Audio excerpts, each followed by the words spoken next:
Hello everyone. इस video में हम क्लास 12th इंग्लिश की फ्लैमिंगो बुक का लेसन 1 पढ़ेंगे। लेसन 1 है the last lesson. The last lesson के राइटर है अल्फोंस डाउडोट। अल्फोंस डाउडोट की डेट ऑफ बर्थ है 1842 और 1897 तक का। Was a French novelist and short story writer. French की नावल लिखते थे और शॉर्ट स्टोरी भी लिखते थे। The last lesson is set in the days of the Franco Persian war 1871 in which French was defected by Persian lead by Bismarck. इस story को set किए, ये स्टोरी उस समय की है जब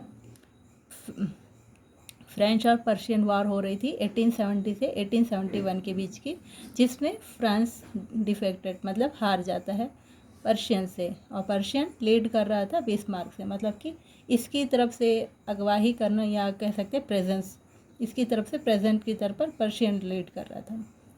Persian then consisted of what now are the nation of Germany, Poland and parts of Australia. Prussian Germany, Poland और पार्ट्स ऑफ ऑस्ट्रेलिया करके होता था। In this story the French district of Alsace and Lorraine have passed into Prussian hand. इस story के हिसाब से French की district else's and Lorien जो कि अब पर्शियन के हैंड में हो गई है। Read the story to find out what effect this had on life at school. इस स्टोरी को हम पढ़ेंगे और जानेंगे कि क्या प्रभाव पड़ता है स्कूल की लाइफ में भी। I started for school very late that morning and was in great dread of scolding.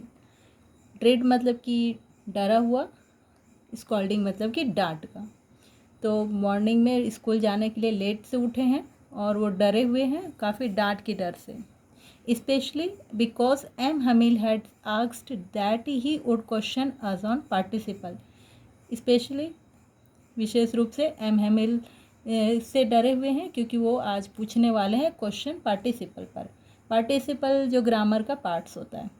And I did not know the first word about them, और मुझे एक वर्ड भी उसका नहीं पता था। किसको?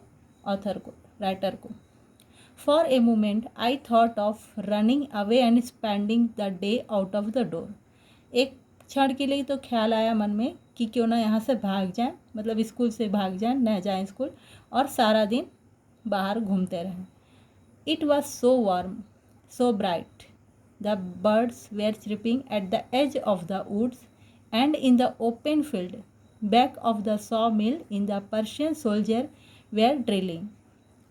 तो ये दिन बहुत ही गर्म था, बहुत ही ब्राइट उजाला भी था, और बर्ड्स चिरपिंग मतलब कि आवाज़ें कर रही थी एज ऑफ द वुड्स मतलब कि पेड़ों के बीच से, और ओपन फील्ड मतलब कि खुले मैदान पर जो सॉ मिल मतलब कि जहाँ लकड़ियाँ वगैरह काटी जाती वो सॉ मिल, उसके पीछे बैक मतलब पीछे ओपन फील्ड एरिया खुले मैदान में।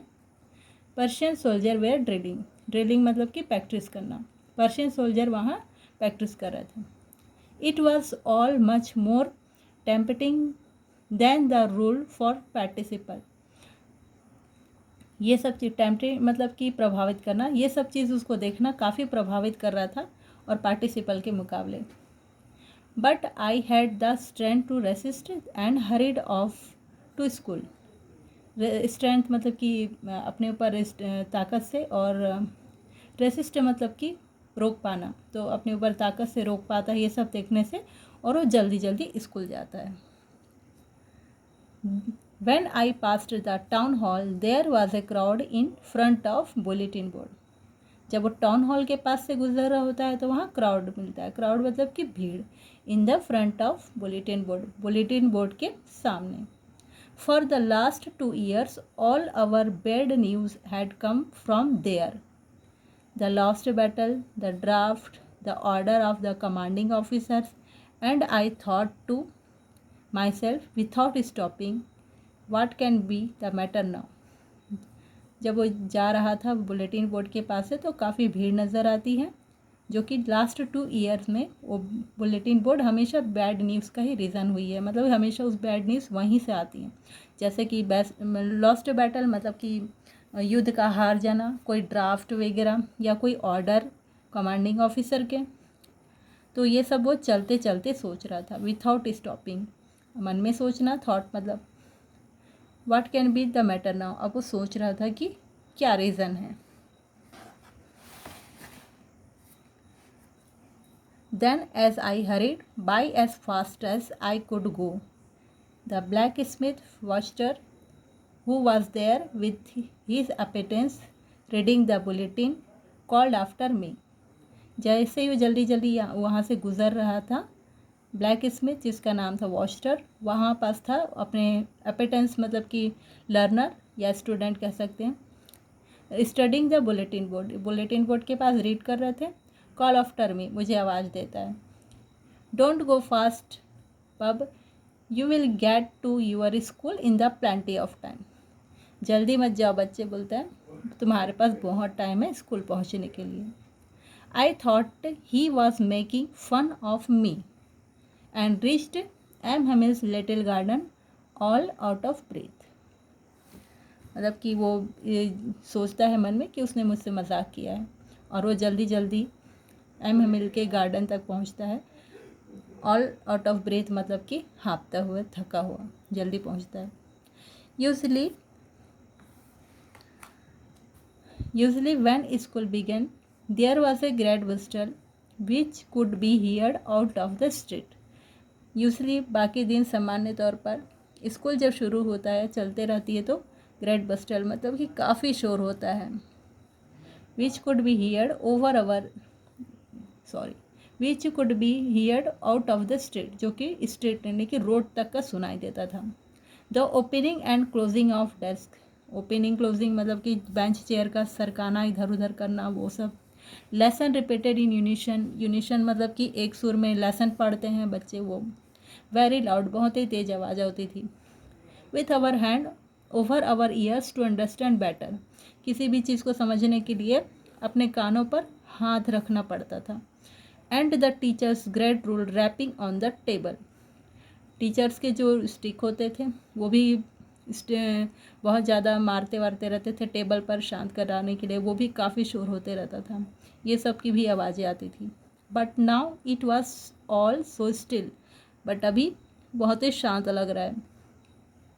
आई had counted on the commotion to get to my desk without being seen. And counted मतलब कि डिपेंडेंट बोलते हैं, मतलब कि किसी शोरगुल, कम्युनिकेशन मतलब कि हल्ला गुल्ला पर डिपेंडेंट होकर वो क्या करते थे, छुपते छुपाते मतलब जैसे तैसे इधर उधर फटाफट पहुंच जाते थे अपने डेस्क बेंच पर। But of course that day everything had to be as quiet as Sunday morning. But आज का दिन जो दिन था, उस दिन संडे मॉर्निंग जैसा एकदम शांत था, कोई हल्ला नहीं हो रहा था।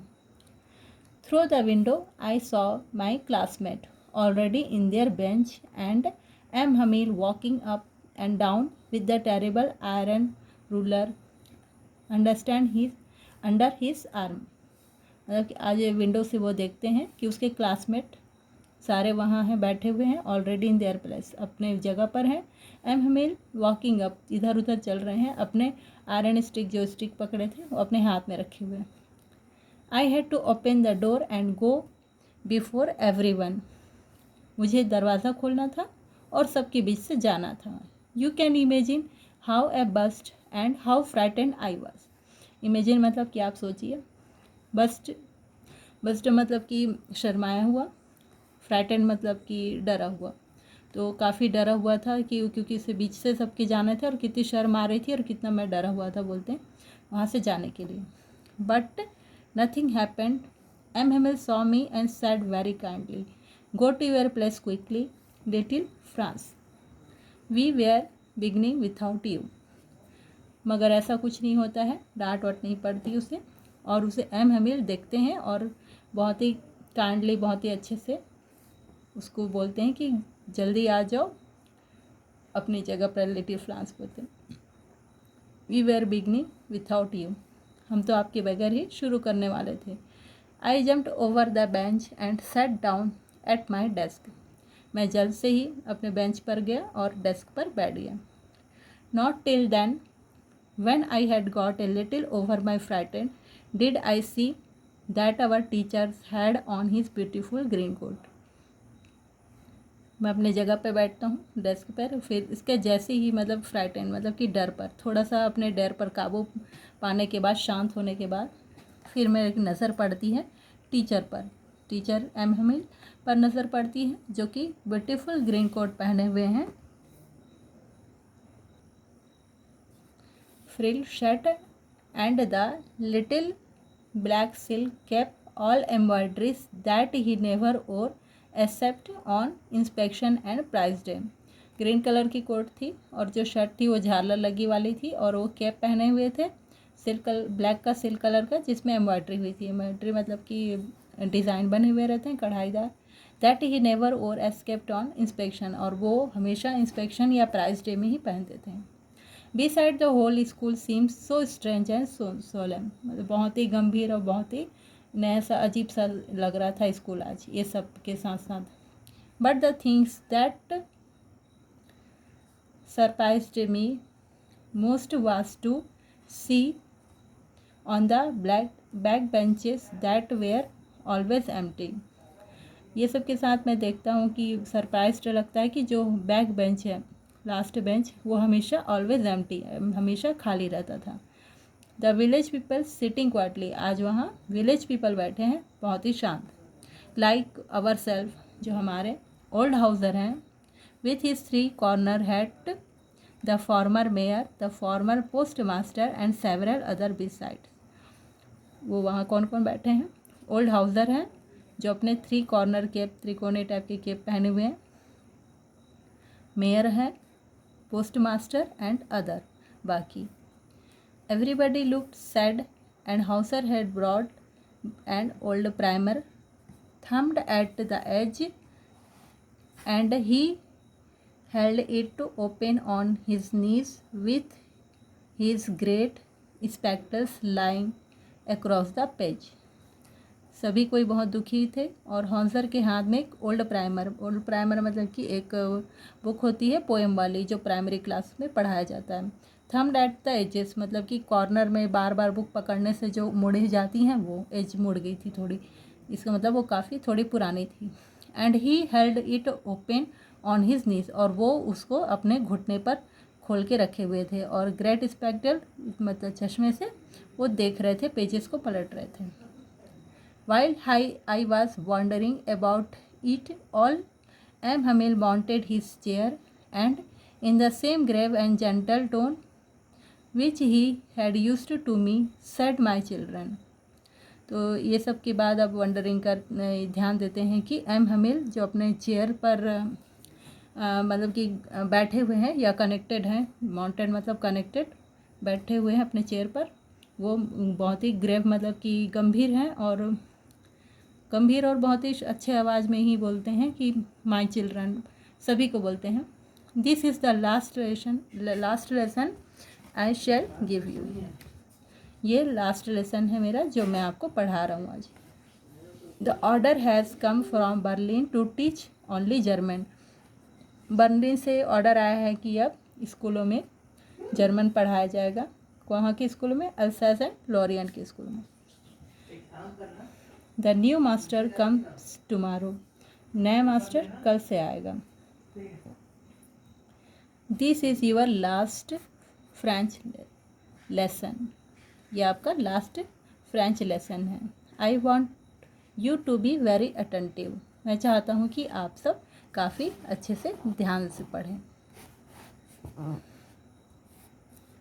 What a thunderclap this word were to me, ये सब बहुत ही आश्चर्यचकित मेरे को मतलब कि अजीब सा लगता है सुनकर। ओ द रिचेस, मतलब कि रिचेस बोल रहे हैं एम हमील को कि अरे बेचारे बदकिस्मत। That was what they had put up the town hall, मतलब कि यही वो बुरी बात थी जो वहाँ मतलब कि डली हुई थी टाउन हॉल में।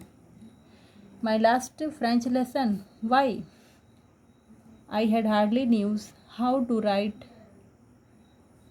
I should never learn anymore. I must stop there then.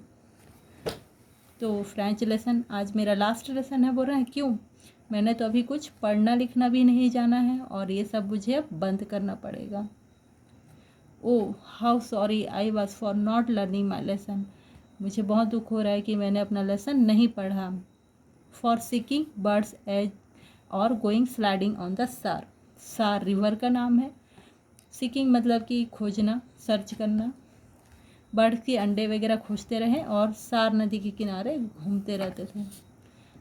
My books that had seemed such a nonsense a while ago, so heavy to carry, my grammar and my history of the saints were old friends now that I could not give up.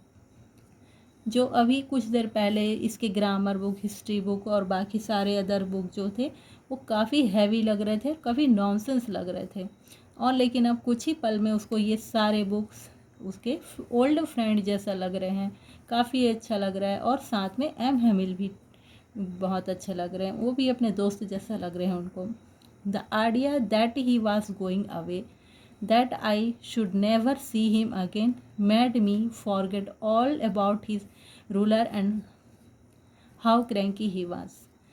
जो इनकी जाने की बात थी और जिनको नहीं देख पाएंगे अब, ये सोच करके उनको काफ़ी दुख लगता है और वो इस दुख में भी वो भूल जाते हैं कि एम हमील कितने एकदम रूढ़ी और कितने दृढ़ और गंभीर स्वभाव के व्यक्ति हैं करके। Poor man, it was in honor of this last lesson that he had put on his fine Sunday cloth.